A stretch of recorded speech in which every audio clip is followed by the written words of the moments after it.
ఇవాళ నరేంద్ర మోడీ ప్రభుత్వం జాతీయ ఉపాధి హామీ పథకాన్ని తూట్లు పడిచి నిర్వీర్యం చేసి ఆ పథకాన్ని రద్దు చేయడం ద్వారా మళ్ళీ రైతులు రైతు కూలీలు గ్రామాలు వదిలి పట్టణాలకు వలసపోయే పరిస్థితి. పట్టణాలకు వలసెళ్తే మళ్ళీ వెట్టి చాకిరి వస్తుంది. అదాని అంబానీలకు అగ్వకు సగ్వకు కూలీలు దొరుకుతారు.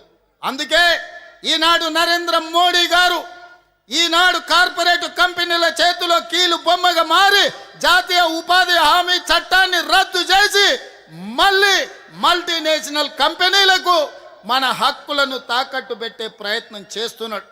అందుకే మిత్రులారా, ఈనాడు ఈ దేశంలో మొదటి స్వతంత్ర ఉద్యమంలో బ్రిటిషర్స్ని ఈ దేశం నుంచి తరిమినాం.